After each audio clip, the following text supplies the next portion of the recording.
Salut, aujourd'hui on va prendre Blender en tant qu'utilisateur de Maya, ou de n'importe quel autre logiciel de 3D d'ailleurs. Ce que je veux dire c'est que je vais pas prendre le temps d'expliquer les bases de la 3D qui sont communes à tous les logiciels, comme l'extrusion, les bevels, les vertex, etc.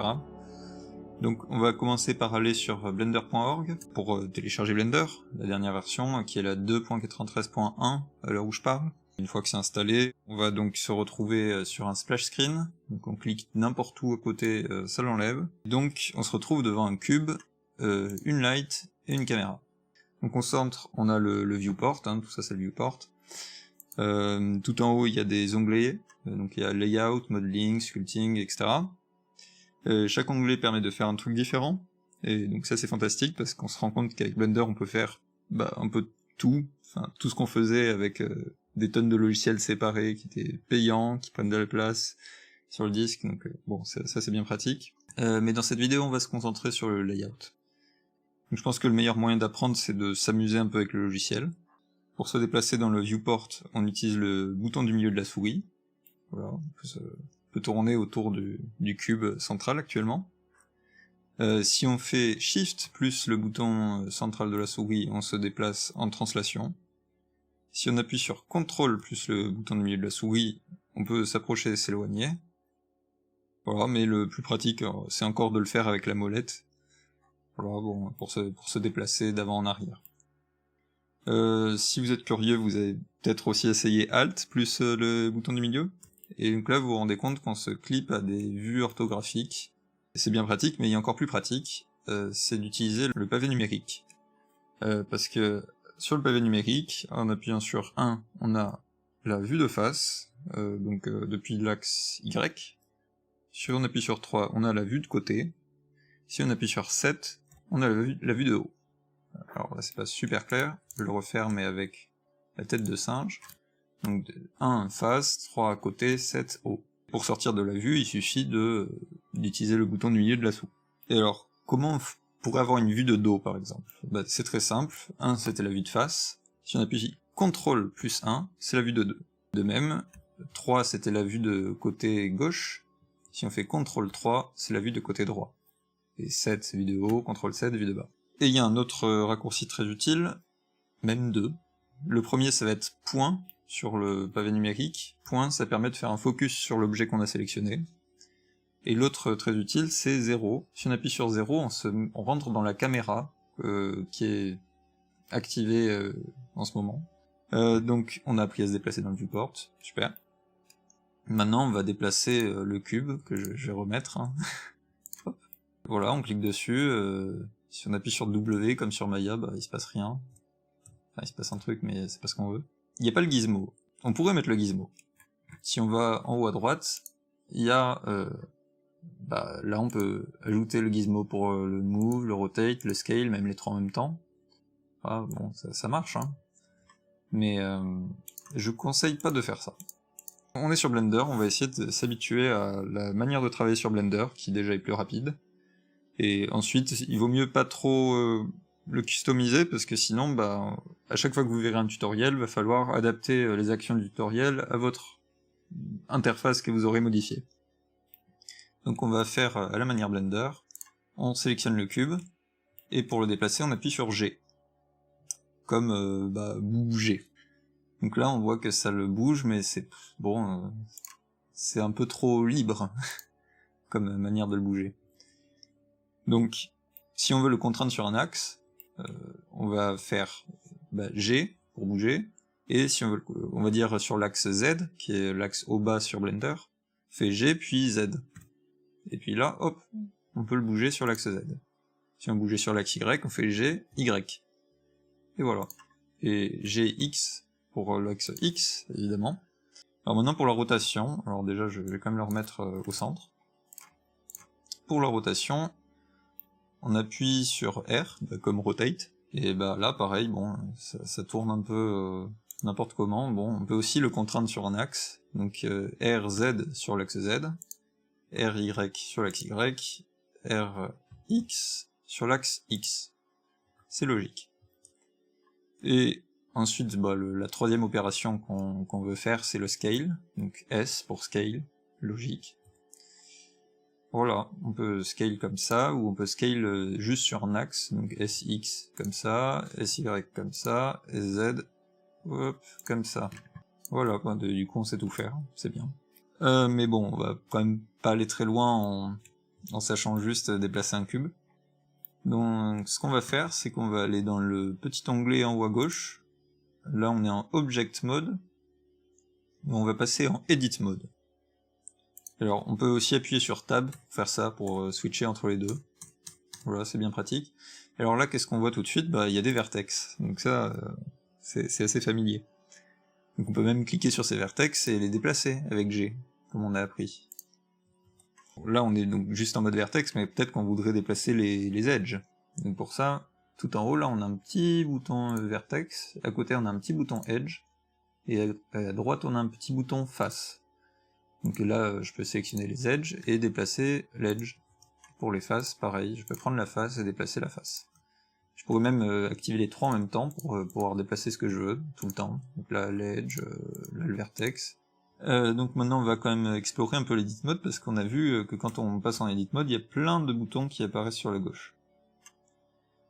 Donc, tout d'abord, on a quoi? On a l'extrude. Alors, je vais mettre en mode face, et on va pouvoir faire l'extrude. Donc je clique dessus, et waouh, je peux extruder, c'est... bon, on connaît. Voilà, mais il y a aussi un raccourci, c'est E comme extrude, très logique. Donc j'appuie sur E, pareil, je peux faire la même chose. Ensuite on a l'autre bouton qui s'appelle I, comme Inset. Alors ça, bah, j'appuie sur I, et je peux inset les faces, et c'est bien pratique. Voilà. Ensuite on a quoi? On a... non, ça j'ai déjà fait. On a le bevel. Bon, ça pareil, vous connaissez. On prend des edges. On a le bevel sélectionné, ben on peut faire ça. Voilà, on a un bevel. Donc là, pour le coup, le raccourci n'est pas B, mais CTRL B. Et si on reste appuyé sur CTRL B et qu'on bouge la souris en même temps, ben ça fait le bevel.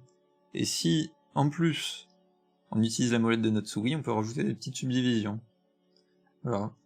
Alors, on peut trouver que c'est quand même pas très précis de devoir bouger la souris comme ça pour ajuster.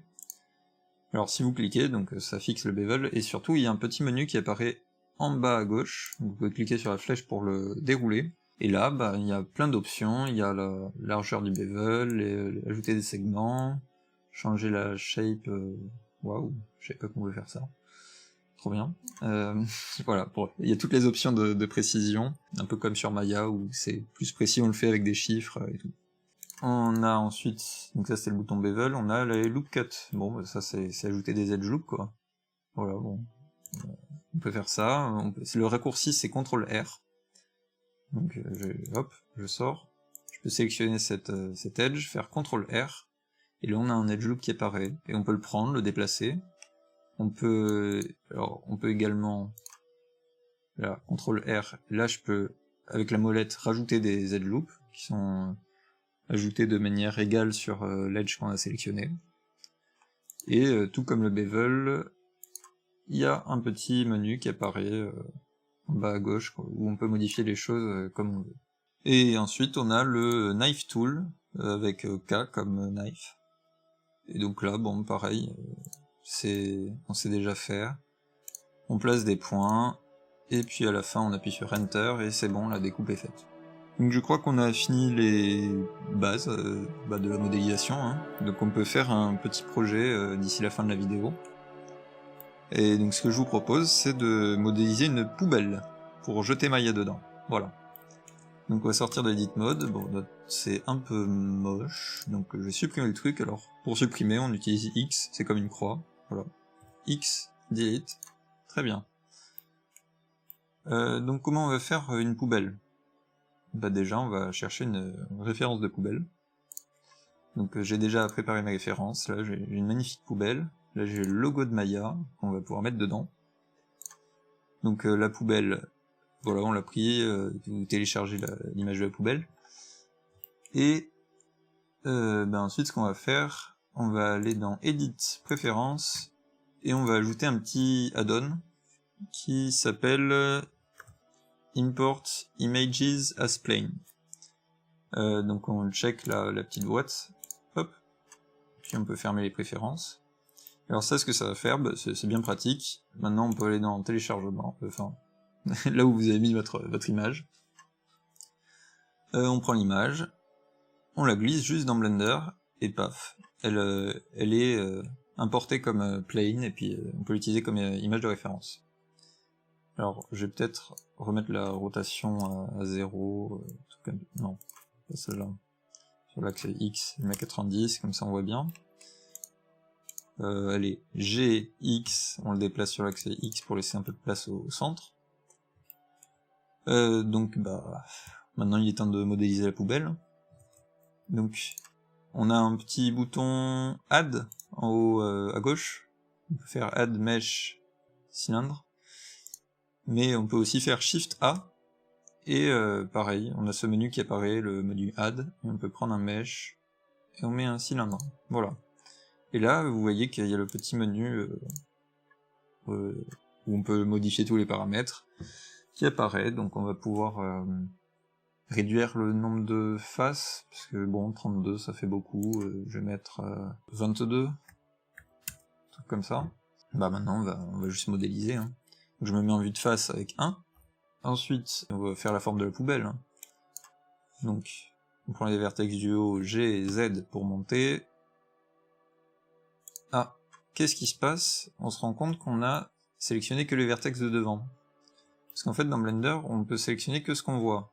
On ne sélectionne pas à travers, comme sur Maya. Donc pour remédier à ça, alors on peut se mettre en wireframe, ou alors on peut laisser en vue solide, là-haut, et mettre le mode transparent, ou X-ray. Donc je mets le mode X-ray, et puis là, bah, du coup on voit à travers, on peut sélectionner les vertex de derrière. Donc c'est ce qu'on va faire là. On prend les vertex du haut, on les monte avec G et Z, on le fait à l'œil, hein, d'accord, c'est artistique, pas besoin de précision. Voilà, c'est à peu près la forme à mon avis. Alors ensuite, je désactive le X-ray parce que c'est pas super pratique non plus. On va ajouter des loop cuts pour faire tous les petits cercles qui font le tour de la poubelle. Donc on va en Edit Mode, avec Tab, ça marche aussi. On se met en mode sélection d'edge. Et là, je sélectionne cet edge et avec CTRL R, j'ajoute des loops. Donc, on voit qu'en bas, on a un petit truc qui sort là. Je vais peut-être me mettre en vue de face, comme ça on voit mieux. Voilà. Là, il y a un truc qui rentre, un peu à ce niveau. J'en mets qu'un parce que après je vais extruder et rentrer le truc. Ça sera plus pratique. Ensuite, on a l'espèce de traits verticaux tout le long de la poubelle, donc qui vont commencer là, à peu près, qui vont finir là. Ouais, c'est bien. Ensuite, on a les trucs indescriptibles. Là, ça va sortir. Là, ça sort. Là, ça revient à l'intérieur. Là, on a un petit plateau à l'intérieur.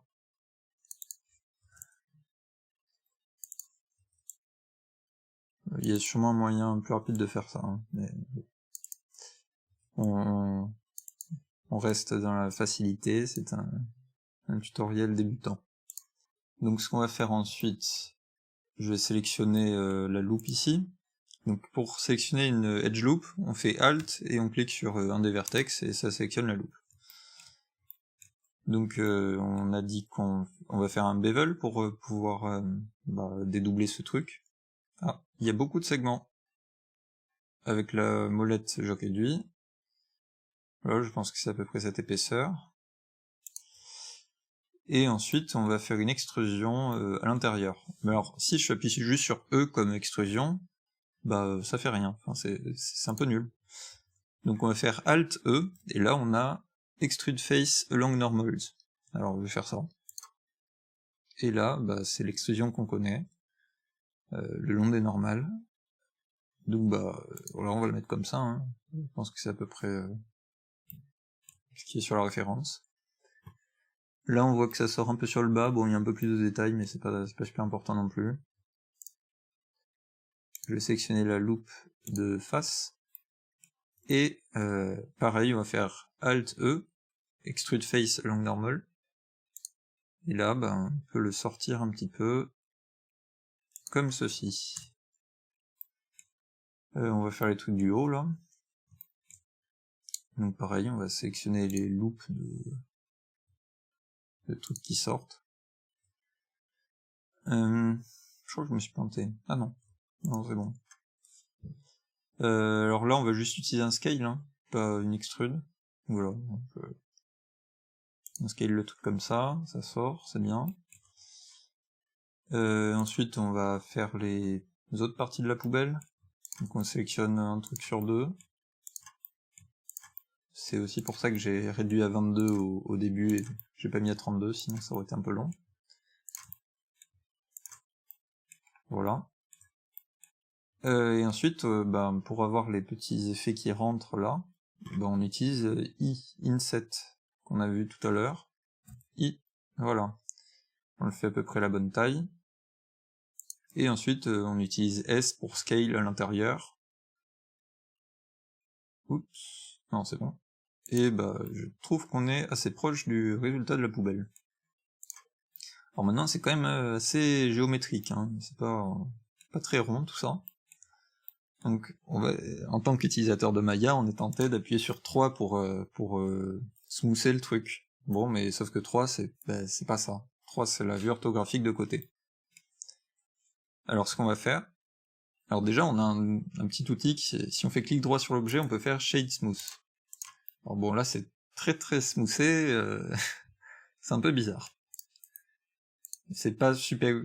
Enfin, c'est pas vraiment comme ça qu'on l'utilise, c'est plutôt si j'avais une sphère, bon là on voit qu'il est très géométrique, mais si je fais Shade Smooth, on voit plus qu'elle est très géométrique, elle est toute lisse, c'est magnifique.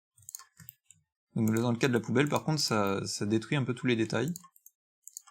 Donc on remet en flat, et on va utiliser, on va aller dans le petit onglet avec la clé à molette, ici. Alors là c'est l'onglet des modifiers. Alors ça c'est génial, ça permet de faire des modifications non destructives, contrairement à Maya où tout ce qu'on fait, ça reste pour toujours, c'est destructif. Là on peut faire des modifications qu'on peut supprimer, qu'on peut changer après. Donc par exemple je vais mettre le subdivision sur face, alors là on voit que ça subdivise le modèle, pas de la manière la plus jolie qui soit, actuellement, hein, bon, ça rajoute des subdivisions. Déjà on peut Shade Smooth pour avoir un truc quand même plus lisse. Et surtout ce qu'on va faire c'est qu'on va rajouter des bevels pour marquer les edges, comme on sait déjà le faire quoi. Donc je désactive ça puisque ça nous gâche un peu la vue. Et là, en Edit Mode, on prend les edges et on va ajouter des bevels là où on veut. Alors déjà je vais supprimer la face du haut, de toute façon, donc j'appuie sur X pour supprimer, X, supprimer la face, très bien. La face du bas on la garde. Je vais supprimer la face du haut parce que il faut qu'il y ait un trou pour qu'on puisse jeter Maya dedans. Voilà, je me remets en sélection d'edge, et avec Alt, clic sur les edges, je sélectionne les loops, et je fais Shift, Alt, clic pour rajouter des loops. Voilà, tac, on les fait toutes. Donc je prends les edges, et on va rajouter des bevels pour marquer un peu ça.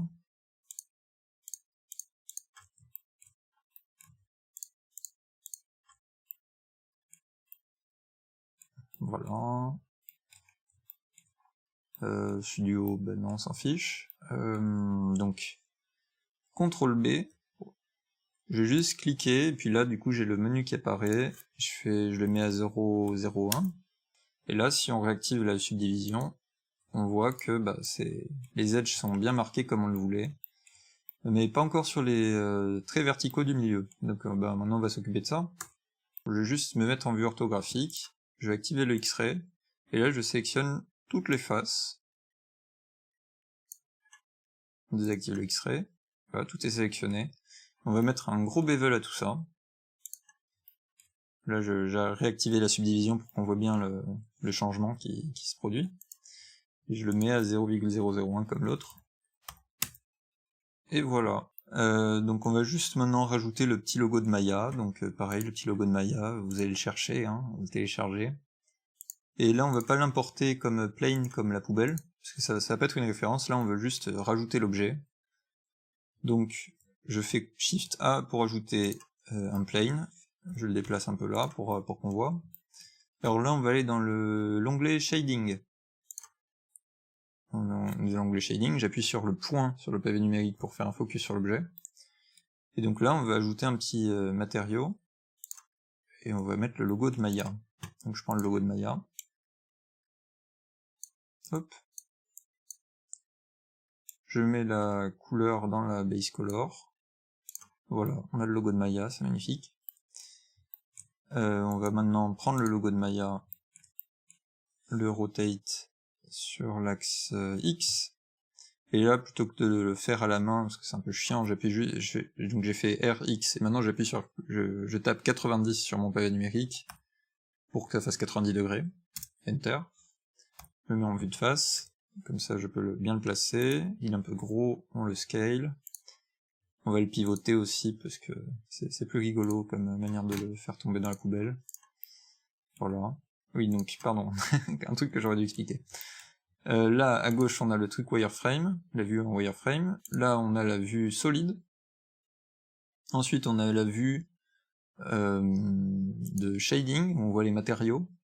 Et ensuite, le truc à droite, c'est la vue rendu. Donc là, on avait une light, c'est pour ça qu'on a, dans la vue de rendu, on a la light qui éclaire la scène. Donc on va repasser en vue de matériaux, pour l'instant c'est tout ce que je veux faire. Et on va rajouter un petit matériau métallique à la poubelle. Donc, quand même, j'avais pas bien nommé mon matériau là, je vais bien le nommer, Maya Shader. Et pour la poubelle, on sélectionne la poubelle, on rajoute un matériau, on va l'appeler Trash Shader. Et donc, on va rajouter du métallique. Hop, voilà, on met à 1, c'est métallique. C'est encore un peu clair, j'ai juste foncé un peu la couleur, la base color de la poubelle. C'est également un peu lisse. On peut changer la roughness pour le rendre très réfléchissant ou pas du tout. Et en fait, on voit que c'est quand même un peu plus nuancé que ça hein, sur la poubelle. Donc ce qu'on va faire, c'est qu'on va ajouter, on va faire un peu de shading nodal, mais vraiment très vite. Donc là, je peux faire add, et je vais faire search pour chercher un noise. Et donc je vais faire une noise texture, je la prends. Alors on peut voir quelle tête elle a, hein, si on la met dans la base color. Ça ressemble à ça. Alors j'enlève le métallique. Ok, je vais juste prendre ça, le mettre dans la surface pour qu'on voit. Voilà. Bon, ça a cette tête, la noise texture. On va l'agrandir un peu, enfin la rétrécir, la détailler. Ajouter un peu de roughness. Ajouter du détail jusqu'à 8. Alors là c'est un peu petit quand même, parce qu'on veut pas voir grand chose. On va le mettre à 5. Et ça on va l'utiliser pour changer la value de la roughness de la poubelle. Hop, on relie le dièse. Voilà, donc là on voit que la roughness est différente selon les endroits où c'était clair ou où c'était sombre sur la texture de noise. Ce qu'on peut faire, c'est qu'on peut restreindre ces valeurs dans un color ramp. Donc on veut pas que ça soit complètement rough lorsque c'est blanc, donc on va juste rendre ça un peu moins rough. Hop, on va le rendre genre comme ça. Et au minimum, on veut pas que ça soit complètement réfléchissant non plus, donc on va remonter un peu vers les blancs. Je dirais à peu près comme ça, hein. C'est pas non plus très important. Voilà, donc on a une poubelle, et on a le logo de Maya dedans. On peut encore faire quelques ajustements, hein. Donc par exemple, la poubelle elle a aucune épaisseur. On pourrait théoriquement juste prendre tout et faire une extrusion à l'intérieur, mince.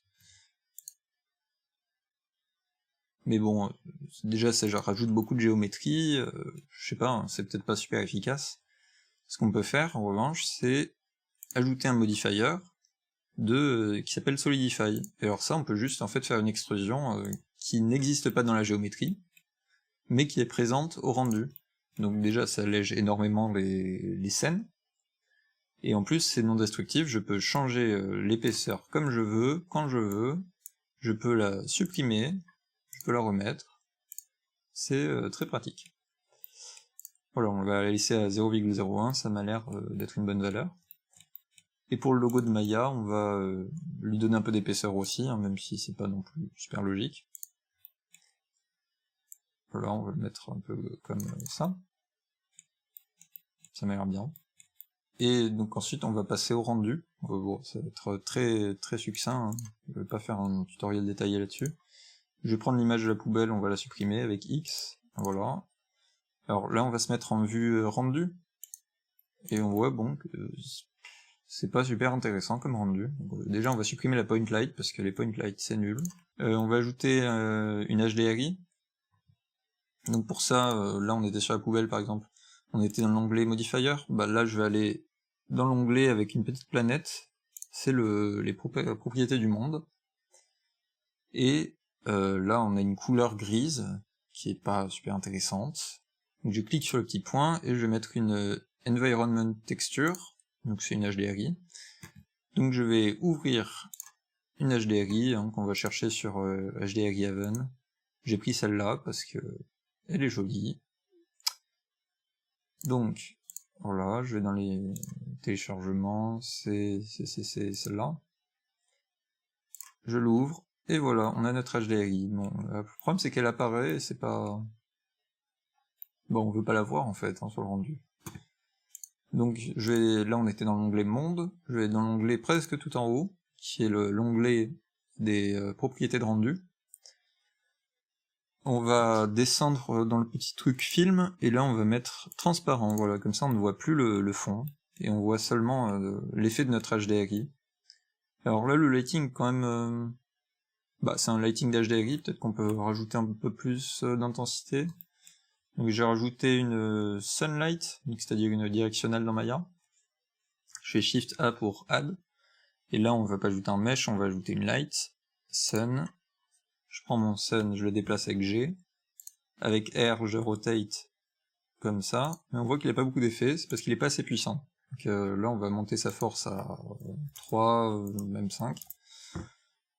Voilà, comme ça on voit un peu ce qu'il fait. Hop, je vais le mettre comme ça.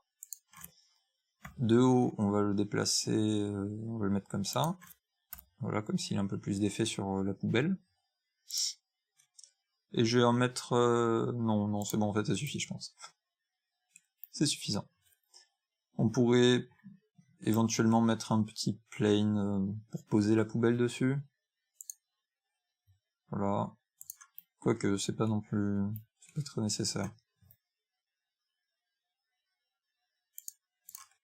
Voilà, on a l'ombre portée. Alors, ce que vous constatez quand même, c'est qu'on a du rendu en temps réel actuellement. C'est parce qu'on a choisi le moteur de rendu Eevee, qui est un moteur en temps réel. Donc c'est rendu, c'est cool. Et on va se mettre dans la caméra avec 0. Bon, ça c'est la vue qu'on a, qui est pas géniale. Je vais aller dans le petit Object Properties, donc pour modifier les propriétés de la caméra. On va la remettre à 0. On va remettre les rotations à 0. Comme ça on voit un peu ce qu'on fait. Je vais la bouger le long de l'axe Y. Je vais mettre ça à 90, la rotation X. On va la monter un peu, la reculer. Voilà, c'est magnifiquement centré sur notre poubelle. Et donc là on pourrait faire un rendu, hein. Donc on va en haut à gauche dans Render, Render Image. Et voilà, on a notre petit rendu de la poubelle avec Maya dedans. J'espère que ce tutoriel vous a plu. Si vous avez la moindre question, vous pouvez la poser en commentaire, me demander sur Twitter, n'hésitez pas.